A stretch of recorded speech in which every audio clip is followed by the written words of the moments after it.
WhatsApp guys, आज हम देखेंगे जेएनयू की बेबी डॉल कर रही थी पैलेस्टीन के आतंकियों का सपोर्ट।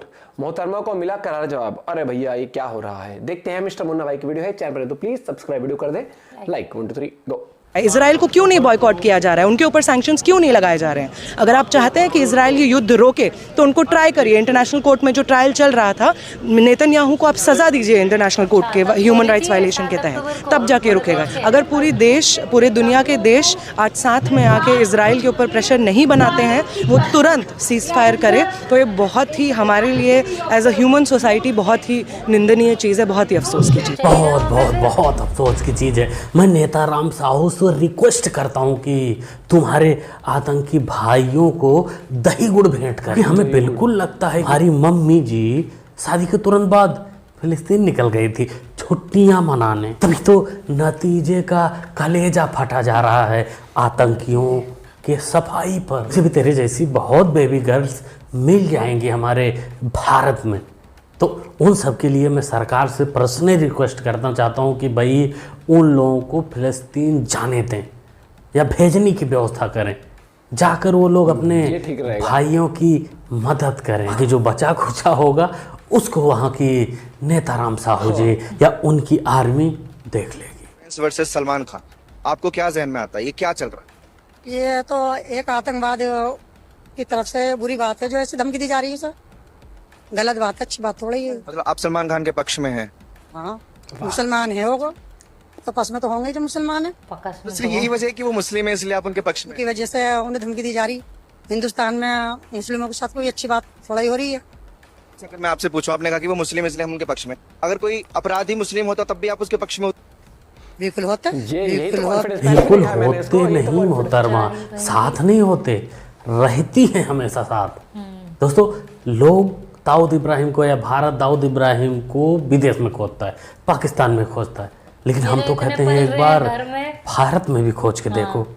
हो सकता है कहीं रामलाल नाम से कोई ढाबा चला रहा हो, शुद्ध शाकाहारी वाला। जितने भी देश में कांड होते हैं, वो अगर कांड गलती से किसी ने मुसलमान ने कर दिया तो वो बहुत ज्यादा आपकी लाइन नहीं समझ पा रहा। आप बार बार गलती से क्यों कहती हैं? हिंदू के लिए आप कह रही है हिंदू कांड करता है, गलती से मुसलमान से हो जाएगी, मुसलमान से गलती से होगी और हिंदू जो है वो स्वाभाविक तौर पे करेगा, ये आपको क्यों लगता है? कहा जाता है आरएसएस और बीजेपी वालों की तरफ से कि हिंदू खतरे में है। हिंदू खतरे में कैसे हो गए?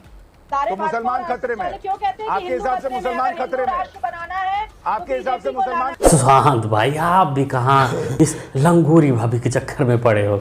अरे अब्दुल भाई ने पीछे से जो पर्चा पकड़ाया होगा कि यही तेरे को बोलना है, बेचारी वही बोल रही है, वही बकबक करेगी और अलग से तो कुछ नहीं बोल सकती ना। बाकी चेहरे का रंग ढंग प्रेशर देख के आप खुद ही समझ सकते हो कि पीछे कोई ना कोई पकड़ के बैठा है, और इसी कारण, इसी बकलोली के कारण आजकल इसका बुरा हाल है।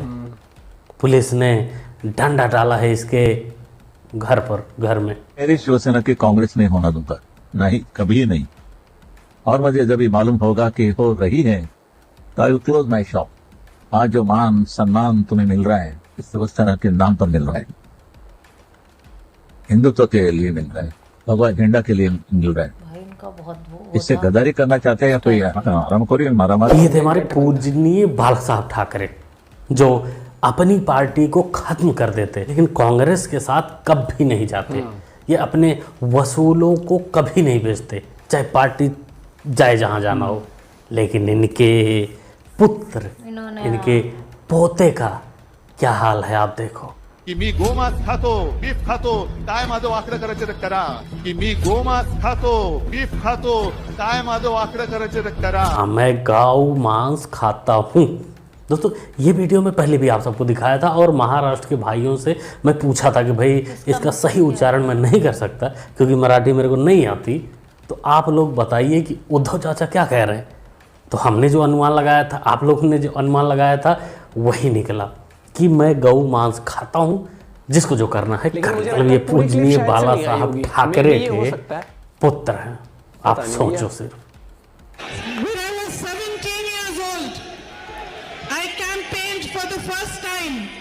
For my father in the 1989 general election. A few moments later. She was 17 years old when Papa died. How हो भाई, 2 साल का कहाँ गए? ये डेट फिक्स नहीं है क्या? है इन भाई बहन के वीडियो को देख के, इनकी स्पीच को सुन के ज़्यादा दिमाग खर्चा करने की जरूरत नहीं, क्योंकि जैसे लालू जी भैंस का चारा खा गए थे, वैसे ही पप्पू जी अपनी बहन का 2 साल उम्र खा गए बस। मेरे जैसा बेवकूफ इस देश में नहीं। बाकी ये वाला आर्टिकल किसने लिखा, किस सोर्स पे लिखा, भाई मेरे को नहीं पता। नहीं पढ़ पा रहे हो तो एक बार वीडियो को पॉज करके पढ़ो, क्या लिखा है इसमें। चुनाव प्रचार के लिए मैं गया था, गांव के अंदर नहीं घुसने दे रहे, मतलब जैसे मतलब धक्के मार मार के लोग मोहल्ले में नहीं घुसने दे रहे, गलियों में नहीं घुसने दे रहे, गांव में नहीं घुसने दे रहे। आज जाना है तो अच्छी तरीका से बताना है, गली देखो, पूरे गाड़ी देखो, पानी की व्यवस्था देखो, कुछ भी नहीं है यहाँ। आने तो देखो केजरीवाल को की। भाई बस जाओ वहां तक, लेकिन थप्पड़ नहीं, थप्पड़ वाला कांड नहीं। भाई चुनाव आने वाला है, चुनाव में जूते पड़ेंगे, अब थप्पड़ अभी मार दोगे तो फिर मामला खराब हो जाएगा ना। कि तुम लोग समझदार हो गए हो, इनकी चालाकी समझ गए हो, ठीक है, लेकिन थप्पड़ नहीं। वैसे चालाकी समझने के बाद लोग हाथ भी नहीं मिला रहे। अरविंद केजरीवाल आपके बीच पहुंच चुके हैं। भी हो दोस्तों, आप लोगों ने देखा होगा जब कोई सेलिब्रिटी हो या फिर कोई बड़ा पर्सन हो जो, या सीएम लेवल का इंसान हो, तो लोग चाहते हैं कि भाई उससे मिलें, उससे हम हाथा मिलाएं।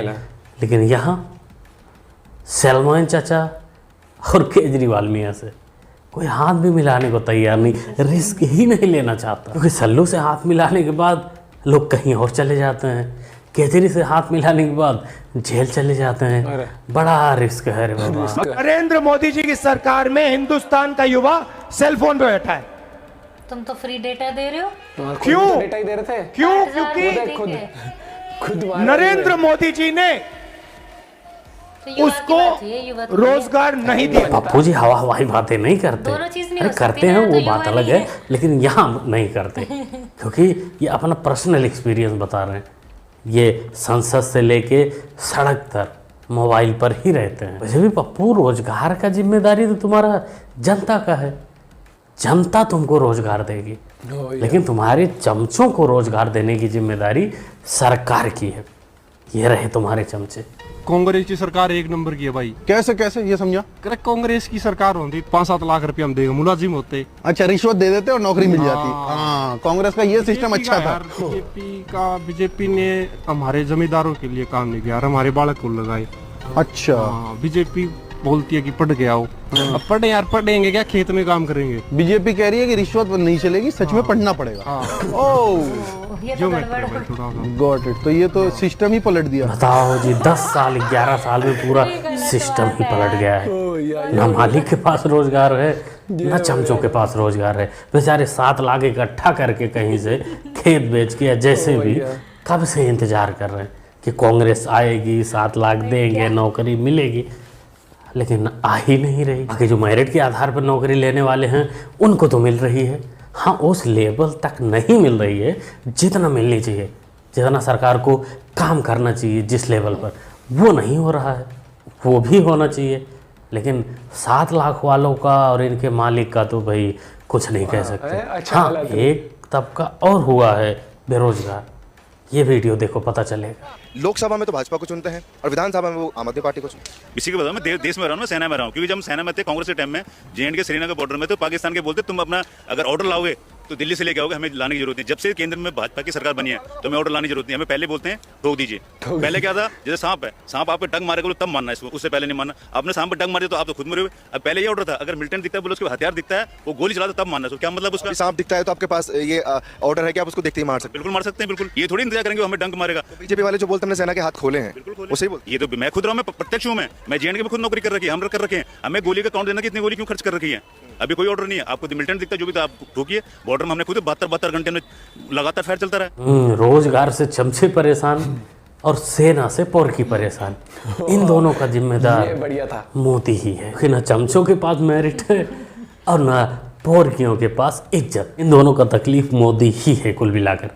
क्या कहना चाहेंगे दोस्तों, कमेंट करके बताइए। सेना की इस वीडियो पर अपनी राय जरूर दें कि पहले और अब में क्या फ़र्क आया है?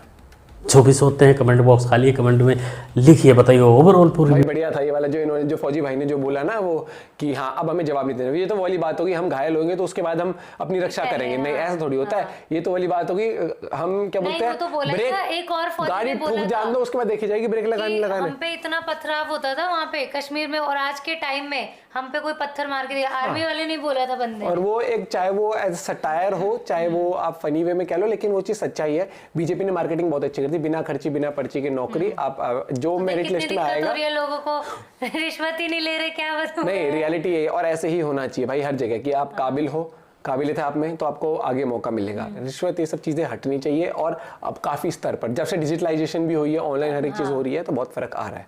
और मुझे, और देखो नौकरी जो लोग कहते हैं नौकरी नहीं है, उनको मुझे लगता है उनको उनके देखने में कुछ फर्क है, या उनकी सोच में, या उनका आईक्यू लेवल खराब है। क्योंकि आपकी क्षमता के हिसाब से ना ऑप्शंस हैं, लेकिन कॉम्पिटिटिवनेस क्या कहते हैं, कॉम्पिटिटिव एग्जाम क्या होता है, या कॉम्पिटिटिव नौकरी में कंपटीशन क्या होता है, यही होता है ना कि भाई याद है वो आप जो पोस्ट है उसके लिए जो बेहतर होगा उसको ही सेलेक्ट करेंगे। 12th की स्पेलिंग नहीं आती थी उसको, और अगर इतना ही वो होता, एमबीए था तो कि मैं बाइक पे घूम रहा, एमबीए के फुल फॉर्म आज से 20-25 साल पहले पूरा देश ही क्यों नहीं सरकारी नौकरी पे लगा दिया था। अगर हर एक की सरकारी नौकरी कर सकता है तो कोई बेरोजगार होता ही नहीं, सारे फौज में लगे होते हैं, पूरा देश ही फौज में हो रहा होता। नहीं एक चीज बता, जैसे मेरे दादाजी के पास थी गवर्नमेंट जॉब थी, ठीक है, लेकिन जो मेरे बड़े पापा थे वो उसी में नहीं थे, सेम उन्होंने पढ़ाई लिखाई करी, वो भी गवर्नमेंट में, लेकिन वो अलग में। मेरे पापा क्यों रह गए, उसके बाद जो मेरे घर के बाकी की पीढ़ी है उनको क्यों नहीं मिली। और वो छोड़, मेरा तो गाँव का कुनबा इतना बड़ा है, लेकिन 3 टाइम की रोटी खा पा रहे हैं ना सब लोग। सबको क्यों नहीं मिली? फिर रोजगार पैदा भी करना होता है, एम्प्लॉइज बनना होता है। फिर कह देते हैं हम तो अंबानी नहीं बने। अरे अंबानी भी तब बना ना जब उसने खुद अपने पैरों पे खड़े होकर बिजनेस करने की सोची, तो आज वो रोजगार देने के काबिल है। अंबानी वो दो है तो दोनों एक ही उसके, कभी सक्सेसफुल होते हो कभी नहीं होते हो, हर एक चीज होते है, पार्ट ऑफ लाइफ होता है हर एक चीज। मिलते हैं आपसे वीडियो के साथ, बाय बाय, टेक केयर।